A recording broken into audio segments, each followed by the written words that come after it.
स्वागत है आपका बी न्यूज नेशन में। मैं हूं आबिद हुसैन शेख। बीजापुर में पत्रिका दिवस का आयोजन। आज बीजापुर जिला वर्किंग जर्नलिस्ट एसोसिएशन की ओर से पत्रिका भवन में आज पत्रिका दिवस मनाया गया, जिसमें जिला भर से आए पत्रकारों की उपस्थिति में मंच पर जिला अधिकारी वायस पाटिल, जिला एसपी प्रकाश निकम, ओमकार काकड़े, बीजापुर जिला वर्किंग जर्नलिस्ट के अध्यक्ष शरण बसप्पा मसली, वार्ता अधिकारी सुलेमान नदाफ, वाइस प्रेसिडेंट फैरोज रोजिंदार, सचेंद्र लंबू ने पत्रकारों के अधिकार और पत्रकारों की जिम्मेदारियों पर बात की।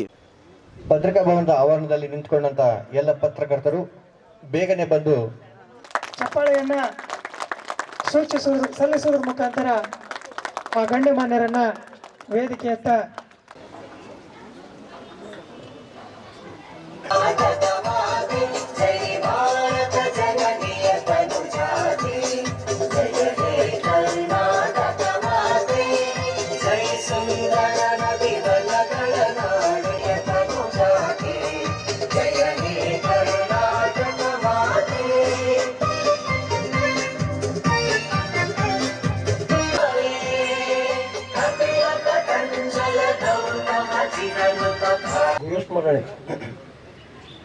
ಸ್ಮರಿಸು ಗುರುಗಳ ಮನವೇ ಸ್ಮರಿಸು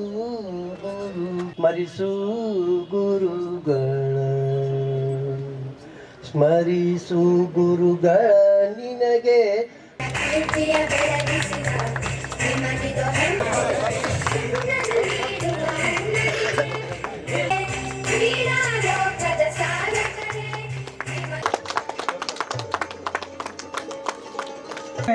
ನಾನು ಹೃತ್ಪೂರ್ವಕ ಸ್ವಾಗತವನ್ನು ಕೋರ್ತಾ ನನ್ನ ಸ್ವಾಗತ ಭಾಷಣ ಪಡ್ತೇನೆ. ಕರ್ನಾಟಕ ರಾಜ್ಯ ಕಾರ್ಯನಿರತ ಪತ್ರಕರ್ತರ ಸಂಘ ಯಾವ ಸಂಘಟನೆ ಪ್ರಾಮಾಣಿಕವಾಗಿ ಶ್ರಮಿಸ್ತಾ ಇರುತ್ತೆ ಆ ಸಂಘಟನೆ ಶಾಶ್ವತವಾಗಿರುತ್ತೆ, ಅದಕ್ಕೆ ಹೆಚ್ಚು ಮನ್ನಣೆ ಇರುತ್ತೆ ಅಂತ ಅನ್ನೋದಕ್ಕೆ ನಮ್ಮ ಕಾರ್ಯನಿರತ ಪತ್ರಕರ್ತರ ಸಂಘ ಒಂದು ಅತ್ಯಂತ ಮಹತ್ವದ ಉದಾಹರಣೆ. ನಾವು ನೋಡ್ತೇವೆ ರಾಜ್ಯದಲ್ಲಿ ಬೇರೆ ಬೇರೆ ಸಂಘಟನೆಗಳು ಪತ್ರಕರ್ತರ ಹೆಸರಲ್ಲಿ ನಮ್ಮ ರಾಜ್ಯದಲ್ಲಿ ಇದ್ದಾವೆ, ನಮ್ಮ ಬಿಜಾಪುರದಲ್ಲಿ ಕೂಡ ಇದ್ದಾವೆ, ಬೇರೆ ಬೇರೆ ಜಿಲ್ಲೆಗಳಲ್ಲಿ ಕೂಡ ಇದ್ದಾವೆ. ಜಿಲ್ಲಾ ಮಟ್ಟದ ಎಲ್ಲ ಸರ್ವಾಧಿಕಾರಿಗಳನ್ನು ಆಹ್ವಾನಿಸಿ ಅವರ ಅಮೃತ ಹಸ್ತದಿಂದ ಸಸಿಗೆ ನೀರುಳಿಸುವುದರ ಮೂಲಕ ಪತ್ರಿಕಾ ದಿನಾಚರಣೆಯ ಉದ್ಘಾಟನೆಯನ್ನು ನೆರವೇರಿಸಿದ್ದು ಅತ್ಯಂತ ಅತ್ಯಂತ ಅತ್ಯಂತ ಶ್ರೇಷ್ಠಮಯವಾಗಿದೆ. ಆತ್ಮೀಯರೇ, ತಮಗೆಲ್ಲ ಗೊತ್ತಿರುವಂತೆ ಪ್ರಸ್ತುತ ಇವತ್ತಿನ ಕಾರ್ಯಕ್ರಮದಲ್ಲಿ ಎಲ್ಲ ಪತ್ರಿಕಾ ಬಂಧುಗಳೇ ಹಾಗೂ ನಾಗರಿಕ ಮಿತ್ರರೇ, ಪ್ರತಿ ಸಲ ನಾವು ಅಡ್ರೆಸ್ ಮಾಡಬೇಕಾದ್ರೆ ಹೇಳ್ತಾ ಮಾಧ್ಯಮದ ಮಿತ್ರರೇ ಅಂತ ಹೇಳ್ತೀವಿ. ಈಗ ಇವತ್ತು ಪತ್ರಿಕಾ ದಿನಾಚರಣೆ, ನಿಮ್ಮದೇ ಕಾರ್ಯಕ್ರಮ. ಈಗ ನಿಮ್ಮದೇನು ಸ್ಪೆಷಲ್ ಆಗಿ ಹೇಳುವಂಥದ್ದಿಲ್ಲ ಅಂತ ನಾನು ಅಂದ್ಕೋತೀನಿ. ಯಾಕಂದರೆ ನಾನು ಇದರಲ್ಲಿ ಕೆಲಸ ಮಾಡಿರೋದ್ರಿಂದ ನಾನು ಇವತ್ತು ಆ್ಯಕ್ಚುಲಿ ಉಪನ್ಯಾಸ ಹೇಳಲು ಬಂದವಲ್ಲ. ಆದರೆ ನನಗೆ ಅನ್ನಿಸ್ತು ಉದ್ಘಾಟನೆ ಮಾಡಿದ ತಕ್ಷಣ ಸರ್ ಉದ್ಘಾಟನಾ ಭಾಷಣ ನೀವೇ ಮಾಡಬೇಕು ಅಂತ ಹೇಳಿದ್ರು. ಈಗ ನಾನು ಇವರು ಯಾವಾಗ ನಮ್ಮ ಶರಣಬಸಪ್ಪ ಅವರು ಬಂದು 2 ಸಲ ಟ್ರೈ ಮಾಡಿ ಆಮೇಲೆ ಕಾರ್ಯಕ್ರಮಕ್ಕೆ ಉದ್ಘಾಟನೆಗೆ ಬರಬೇಕು ಅಂತ ಕೇಳಿದಾಗ ಯೂಶ್ವಲಿ ಇತ್ತೀಚಿನ ದಿನದಲ್ಲಿ ನಾನು ಸ್ವಲ್ಪ ಕಾರ್ಯಕ್ರಮಗಳನ್ನು ಒಪ್ಪಿಕೊಳ್ಳೋದು ಬಿಡೋದ್ರ ಬಗ್ಗೆ ಸ್ವಲ್ಪ ಹಿಂದೆ ಮುಂದೆ ಮಾಡ್ತಿರ್ತೀನಿ. ಯಾಕಂದರೆ ನಾವು ಕಾರ್ಯಕ್ರಮ ಒಪ್ಪಿಕೊಂಡ ಮೇಲೆ ನಾವು ಬರಲೇಬೇಕು. ಆಮೇಲೆ ಅದಕ್ಕೆ ನಾವು ಸ್ಪೆಂಡ್ ಮಾಡುವಂಥ ಟೈಮ್ 3 ರಿಂದ 4 ತಾಸು ಆದರೆ ಅಲ್ಲಿ ಸಾರ್ವಜನಿಕರು ಬಂದು ನಮ್ಮ ಕಚೇರಿಯಲ್ಲಿ ವೇಟ್ ಮಾಡ್ತಾ ನಿಲ್ಲೋದು, ಅದನ್ನು ನಾನು ಅವಾಯ್ಡ್ ಮಾಡೋದಕ್ಕೆ ನಾನು ಸೆಲೆಕ್ಟಿವ್ ಆಗಿ ರೇರ್ ಕೇಸ್ಗಳಲ್ಲಿ ಕಾರ್ಯಕ್ರಮಗಳನ್ನ ಒಪ್ಪಿಕೊಳ್ಳೋದು ಅಂತ ವಿಚಾರ ಮಾಡಿದಾಗ ಇದು ಒಂದು ನಾನು ಇದರಲ್ಲಿ ಕೆಲಸ ಮಾಡಿ ನನ್ನ ಈ ಸಿಲೆಕ್ಷನ್ಗೆ ಕಾರಣಕರ್ತ ಆದಂಥ ಈ ರಂಗ ಅದು ಕಾರ್ಯಕ್ರಮಕ್ಕೆ ನನಗೆ ಮಿಸ್ ಮಾಡ್ಕೊಳ್ಳೋಕ್ಕೆ ಮನಸ್ಸು ಬರಲಿಲ್ಲ. ಅದಕ್ಕಾಗಿ ಯಾಕಂದರೆ ನಾನು ರಿಟರ್ನ್ ಎಕ್ಸಾಮ್ದಲ್ಲಿ ಪಬ್ಲಿಕ್ ಅಡ್ಮಿನಿಸ್ಟ್ರೇಷನ್ ತೊಗೊಂಡಿದ್ದೆ. ಆವಾಗ ನಾನು 4 ವರ್ಷ ಈ ರಂಗದಲ್ಲಿ ಕೆಲಸ ಮಾಡಿದ್ದಂಥದ್ದು ಭಾಳಷ್ಟು ನನಗೆ ಉಪಯೋಗ ಆಯಿತು. ಅದಕ್ಕಾಗಿ ಈ ಕಾರ್ಯಕ್ರಮವನ್ನು ಅತ್ಯಂತ ಸಂತೋಷದಿಂದ ಒಪ್ಕೊಂಡಿದ್ದೀನಿ.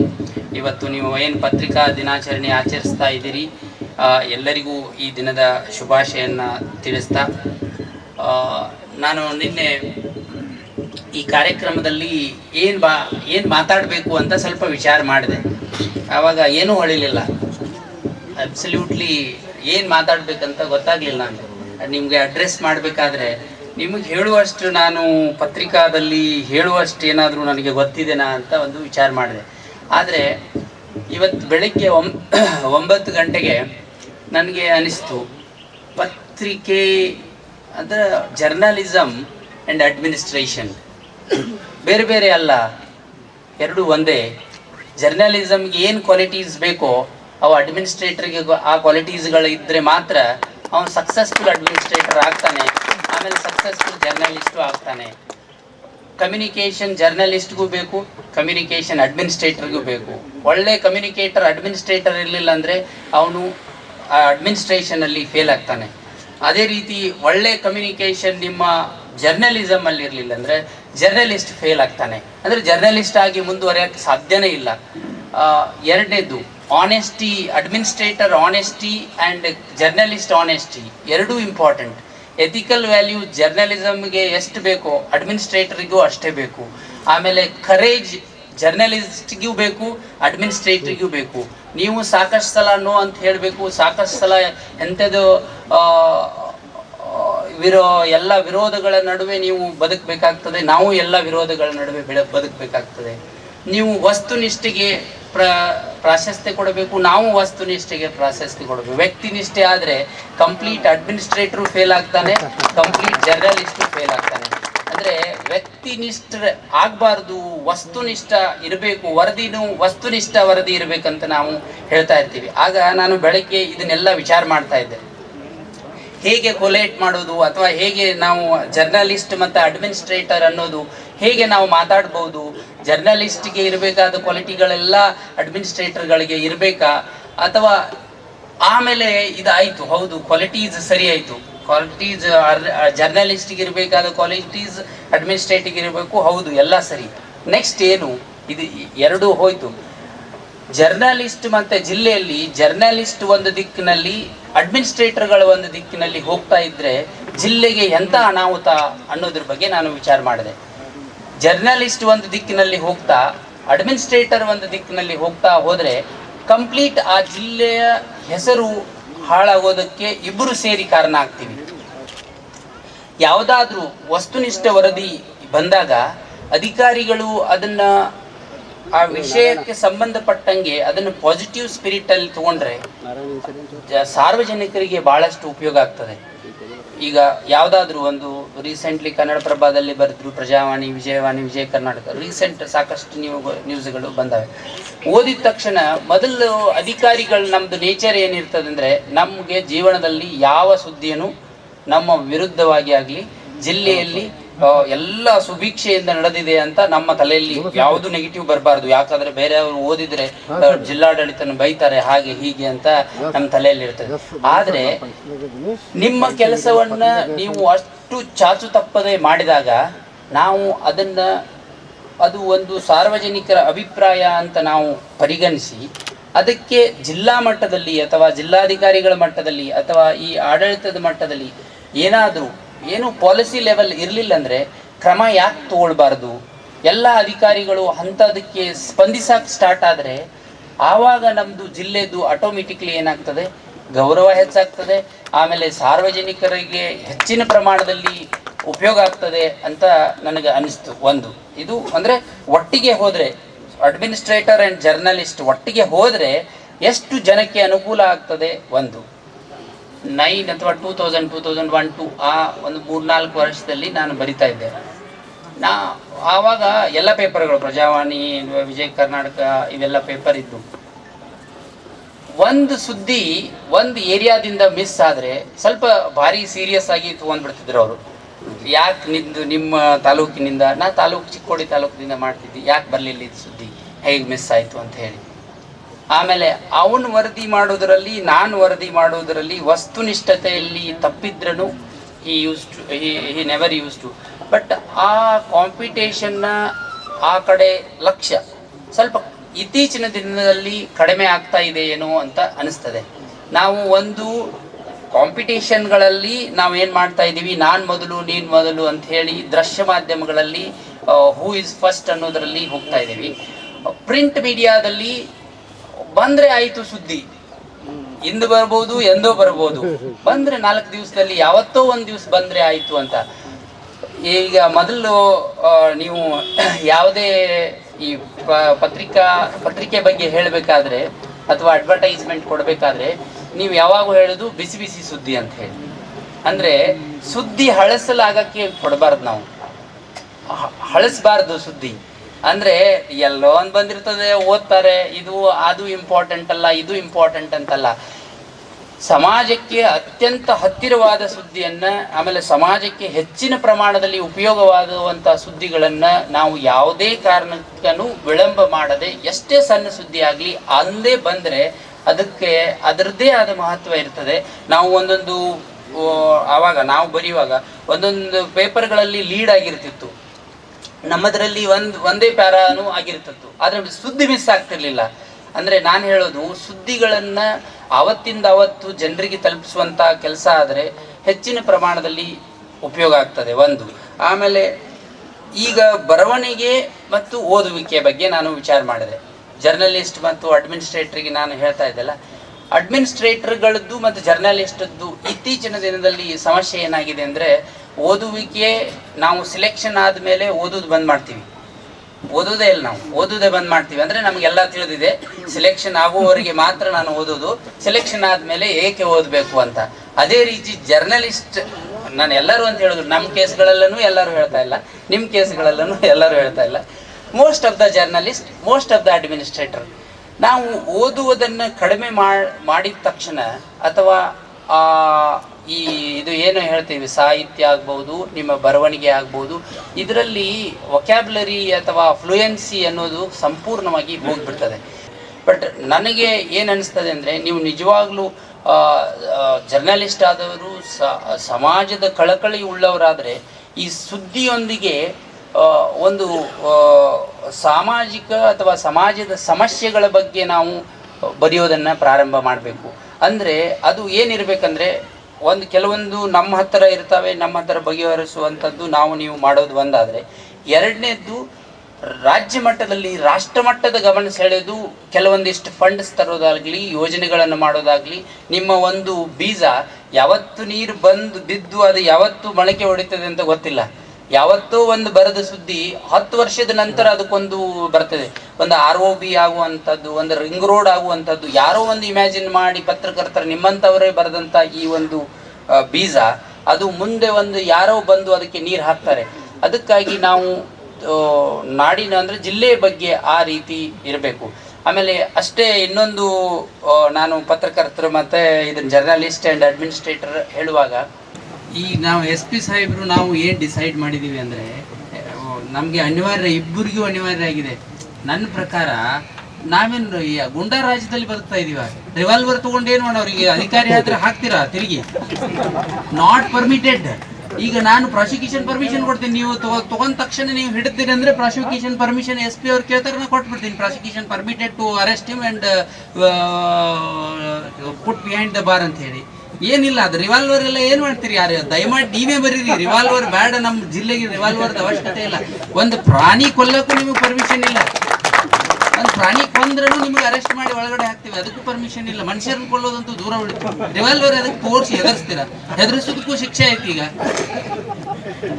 ದಯಮಾಡಿ ಬೇಡ. ನಾವು ನಮ್ಮಷ್ಟಕ್ಕೆ ನಾವು ಸಂವಿಧಾನದ 4ನೇ ಅಂಗ ಅಂತ ಆರೋಪಿಸಿಕೊಂಡು ಬಿಟ್ಟಿದ್ದೇವೆ. 3 ಅಂಗಗಳು ಕೆಲಸ ಮಾಡ್ತಾ ಇರುವಾಗ ನಾವು ನಮ್ಮನ್ನ 4ನೇ ಅಂಗ ಅಂತ ನಾವೇ ಸೃಷ್ಟಿಸಿಕೊಂಡು ಆ ಸಾಮಾಜಿಕ ಜವಾಬ್ದಾರಿಯನ್ನ ನಾವು ಹೊತ್ಕೊಂಡಿದ್ದೇವೆ. ಹಾಗಾಗಿ ನಮ್ಮ ಸಮಾಜದಲ್ಲಿ ಪತ್ರಿಕಾ ಧರ್ಮಕ್ಕೆ ಅದರದೇ ಆದಂತಹ ವಿಶಿಷ್ಟವಾದ ಸ್ಥಾನವನ್ನ ನಾವು ಕಾಪಾಡ್ಕೊಂಡು ಬಂದಿದ್ದೇವೆ, ಮಾಡ್ತಾ ಬಂದಿದ್ದೇವೆ. ಆದರೆ ನಾನು ಈ ಮಾತುಗಳನ್ನು ಆರಂಭ ಮಾಡೋದಕ್ಕಿಂತ ಮೊದಲು ಒಂದು ಮಾತನ್ನ ಇಲ್ಲಿ ಪ್ರಸ್ತಾಪಿಸಲಿಕ್ಕೆ ಇಚ್ಛೆ ಪಡ್ತೇನೆ. ಪತ್ರಿಕಾ ದಿನಾಚರಣೆಯ ಉದ್ದೇಶ, ನಾವು ನಮ್ಮ ಪತ್ರಿಕೆ ಹುಟ್ಟಿದ ದಿನವನ್ನ ಆಚರಿಸುವುದರ ಮೂಲಕ ನಾನು ಅಂದ್ಕೊಂಡಿರೋದು ಆತ್ಮಾವಲೋಕನದ ವೇದಿಕೆಯನ್ನ ನಾವು ಸೃಷ್ಟಿಸಿಕೊಳ್ಳೋದು ಅಂತ. ನಮ್ಮದೇ ಆದಂತಹ ಅರೆಕೊರೆಗಳನ್ನು ಗುರುತಿಸಿಕೊಂಡು ಸಾಧನೆಗಳನ್ನು ಗುರುತಿಸಿಕೊಂಡು ಒಂದು ಕಡೆ ಹೆಮ್ಮೆ ಪಡೋದಾದರೆ, ಇನ್ನೊಂದು ಕಡೆ ಆಗ್ತಕ್ಕಂತಹ ಅರೆಕೊರೆಗಳನ್ನು ಹೇಗೆ ಸರಿಪಡಿಸಿಕೊಳ್ಬೇಕು, ಆಗಿರುವ ಅನಾಹುತಗಳನ್ನು ಹೇಗೆ ಸರಿಪಡಿಸಿಕೊಳ್ಬೇಕು ಅನ್ನೋದಕ್ಕೆ ಇದು ಒಂದು ಉತ್ತಮ ವೇದಿಕೆ ಅಂತ ನಾನು ಭಾವಿಸ್ತೇನೆ. ಕೃಷ್ಣಾ ನದಿ ಮೊದಲ ಬಾರಿಗೆ ಬತ್ತಿ ಹೋಗಿದೆ ಅಂತಕ್ಕಂಥ ದಾರಿಯನ್ನು ಹುಡುಕೊಂಡು ಒಂದು ಫಾಲೋ ಅಪ್ ಸ್ಟೋರಿಗೆ ಹೊರಟೆ. ನಾನು ಜಿಲ್ಲಾಧಿಕಾರಿಗಳ ಕಚೇರಿಗೆ ಹೋದಾಗ ಬೆಚ್ಚಿ ಬೀಳಿಸುವ ಒಂದು ಮಾಹಿತಿ ನನಗೆ ಸಿಕ್ತು. ಏನು ಅಂತ ಹೇಳಿದ್ರೆ, ಕೊಯ್ನಾ ನದಿಯಿಂದ ನೀರನ್ನ ಬಿಟ್ಟಿರೋ ಬಾಬತ್ತು ಮಹಾರಾಷ್ಟ್ರ ಸರ್ಕಾರಕ್ಕೆ 6,23,00,000 ರೂಪಾಯಿಗಳನ್ನ ಕರ್ನಾಟಕ ಸರ್ಕಾರ ಬಾಕಿ ಉಳಿಸಿಕೊಂಡಿತ್ತು. ಆ ಬಾಕಿ ಉಳಿಸಿಕೊಂಡಿದ್ದರ ಪರಿಣಾಮ ಕೊಯ್ನಾ ನದಿಯಿಂದ ನೀರನ್ನ ಬಿಡುವುದಕ್ಕೆ ಮಹಾರಾಷ್ಟ್ರ ಸರ್ಕಾರ ನಿರಾಕರಣೆ ಮಾಡ್ತಾ ಇದೆ ಅಂತಕ್ಕಂಥ ಸಂಗತಿಯನ್ನ ಅಂದಿನ ಜಿಲ್ಲಾಧಿಕಾರಿ ನನಗೆ ಕೊಟ್ಟರು. ಆದರೆ ಅವರು ಒಂದು ಅನ್ಯಾನಿಮಿಟಿಯನ್ನ ಒಪ್ಪಂದ ಮಾಡಿಕೊಂಡ್ರು, ನನ್ನ ಹೆಸರನ್ನ ನೀವೆಲ್ಲೂ ಹೇಳ್ಕೊಡುದು ಅಂತ.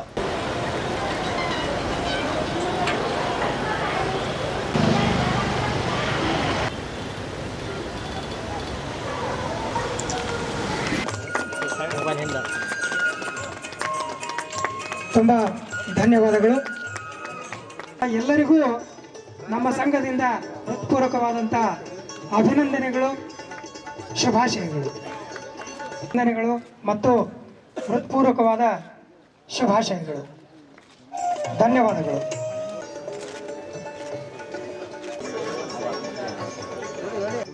ಕಾರ್ಯಕಾರಿ ಸಮಿತಿ ಸದಸ್ಯರಾಗಿರ್ತಕ್ಕಂಥ Sunil Shaikh, Sardar Pattar, Mohammed Karjigi, Avinash Bidari. But policy implement ಮಾಡಿದ ನಂತರ ಜನದು ಅಭಿಪ್ರಾಯ ಹೇಗೆ ಇದೆ, ಜನ ಲೈಕ್ ಮಾಡ್ತಾ ಇದ್ದಾರೆ, ಮಾಡ್ತಾ ಇಲ್ಲ, ಅದು ಫೀಡ್ಬ್ಯಾಕ್ ಕೊಡೋದು ಮೆಕ್ಯಾನಿಸಮ್ ತಮ್ಮದು ಇದೆ. It's very very important mechanism. ನಾವು ಕೆಲವು ಸರಿ ಮೀನ್ಸ್ ನಾವು ಎಲ್ಲ ಮನುಷ್ಯರು ಇರ್ತೀವಿ, ಕೆಲವು ಸರಿ ಎಲ್ಲ ತಪ್ಪು ಮಾಡ್ತಾ ಇರ್ತೀವಿ, ಇದು ಮಾಡ್ತಾ ಇದ್ದೀವಿ, ಅದು ಸರಿ ಮಾಡೋಕ್ಕೆ ತಮ್ಮದು ಕೆಲಸ ಇದೆ. ಈಗ ಸಾಹೇಬ್ರು ಹೇಳಿದ್ದಾರೆ, VP ಸಿಂಗ್ ಒಂದ್ಸರಿ ಸ್ಟೇಟ್ಮೆಂಟ್ ಕೊಟ್ಟಿದ್ರು, every journalist is like MLA. ಅದಕ್ಕಿಂತ ಜಾಸ್ತಿ ಪವರ್ಸ್ ಐ ಫೀಲ್ ಜರ್ನಲಿಸ್ಟ್ಗೆ ಇದೆ. Watershed mark, I will say most important event in the journalism ಹಿಸ್ಟ್ರಿಯಲ್ಲಿ. ಕೆಲವು might have heard Watergate scandal ಅಂತ ಹೇಳ್ತಾರೆ. Many of you have heard 1970 to 1974 Richard Nixon was the president of United States, of most powerful person in the world, is a American president. He was a president of America. ಆ ಟೈಮಲ್ಲಿ ಒಂದು building ಹೆಸರು ಇತ್ತು water gate ಅಂತ, water gate chambers ಅಂತ ಒಂದು building ಹೆಸರು ಇತ್ತು. ಅಲ್ಲಿ ಡೆಮೋಕ್ರೆಟಿಕ್ ಪಾರ್ಟಿದು ಒಂದು ಆಫೀಸ್ ಇತ್ತು. ಈ ಡೆಮೋಕ್ರೆಟಿಕ್ ಪಾರ್ಟಿ ಆಫೀಸಲ್ಲಿ ಒಂದು ಕಳ್ತನ ಆಗಿತ್ತು. Everybody thought that it's normal ಒಂದು ಥೆಫ್ಟ್ ಆಗಿದೆ. But there were 4 journalist. ಅವರು ಈ ಪ್ರಕರಣಗೆ ಅಷ್ಟೇ ಫಾಲೋ ಅಪ್ ಮಾಡ್ಕೊಂಡು ಹೋದ ನಂತರ ಅವರಿಗೆ ಗೊತ್ತಾಯ್ತು ಈ ರಿಚರ್ಡ್ ನಿಕ್ಸನ್ ಅಡ್ಮಿನಿಸ್ಟ್ರೇಷನ್ ಅಲ್ಲಿ how to suppress the opposition parties, how to misuse FBI ಅವರದ್ದು ಏನೇನು ಗವರ್ಮೆಂಟ್ ಮೆಕ್ಯಾನಿಸಮ್ ಇತ್ತು ಅವ್ರಿಗೆ ಮಿಸ್ಯೂಸ್ ಮಾಡಿ ಹೆಂಗೆ ರಿಚರ್ಡ್ ನಿಕ್ಸನ್ ಅಡ್ಮಿನಿಸ್ಟ್ರೇಷನ್ ದುರುಪಯೋಗ ಮಾಡಿದ್ದಾರೆ ಅದು ಬಗ್ಗೆ 1974 ಅಲ್ಲಿ ಎಲ್ಲ ಹೊರಗಡೆ ಬಂದಿದ್ರು. ಆಮೇಲೆ because of that Richard Nixon has to that impeachment process ಶುರು ಆಗಿತ್ತು ಅಲ್ಲಿ ಅವರದ್ದು ಸಿನೆಟ್ ಅಲ್ಲಿ. But before impeachment only president of USA America he resigned because of ಒಂದು 4 ಜರ್ನಲಿಸ್ಟ್ ಅಷ್ಟೇ ಪವರ್ಫುಲ್ ತಾವಿದ್ದೀರಾ.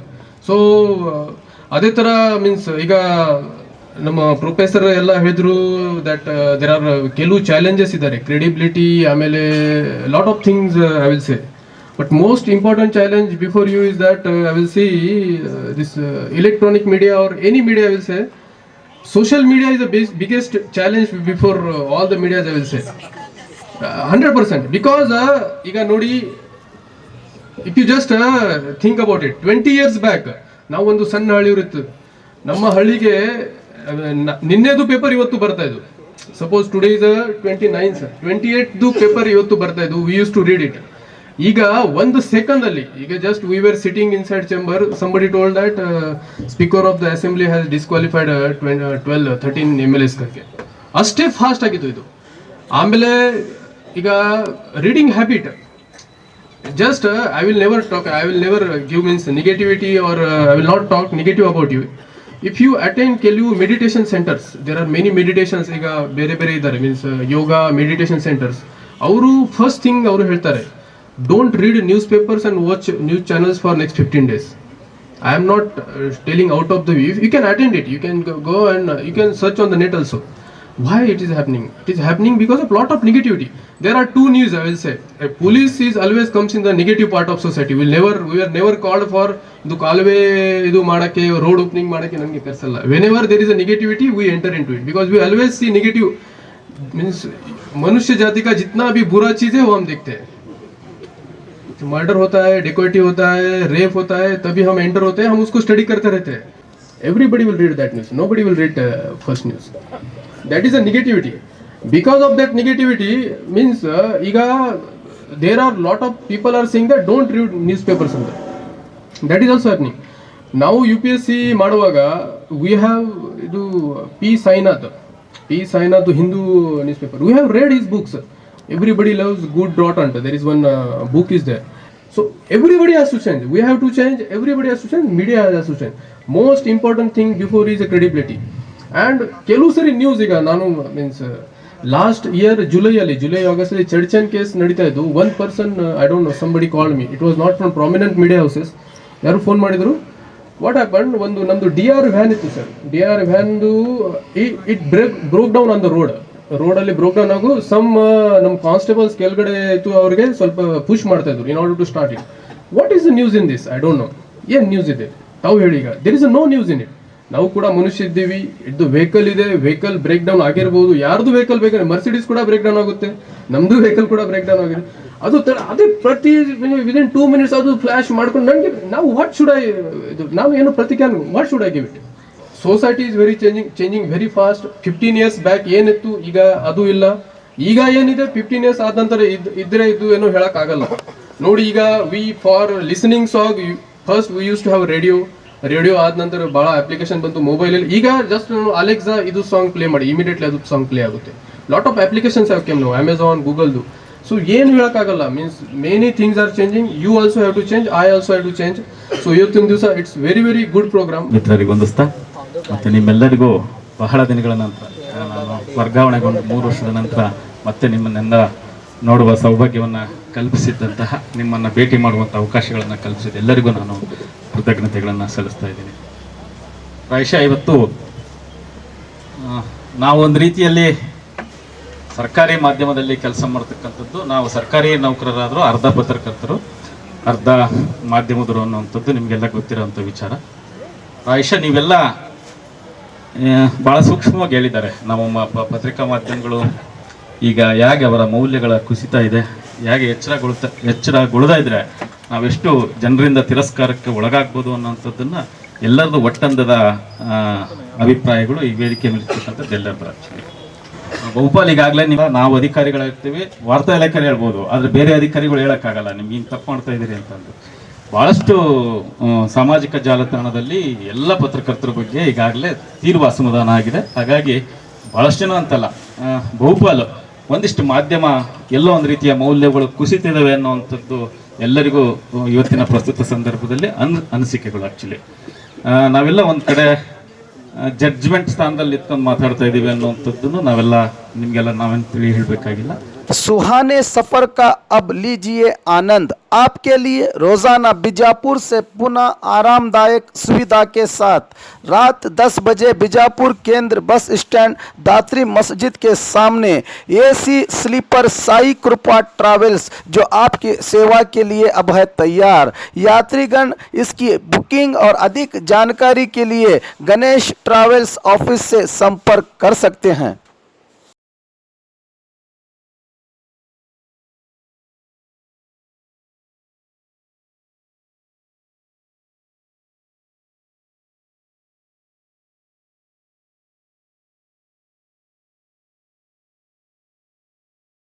और खबरों के लिए देखते रहिए B News Nation. News Nation के लेटेस्ट न्यूज़ों को अपने मोबाइल में देखने के लिए यूट्यूब में बी न्यूज नेशन के चैनल के सब्सक्राइब आइकॉन को दबाएं और फिर बेल आइकॉन को दबाने पर आप लेटेस्ट न्यूज़ों को देख सकते हैं.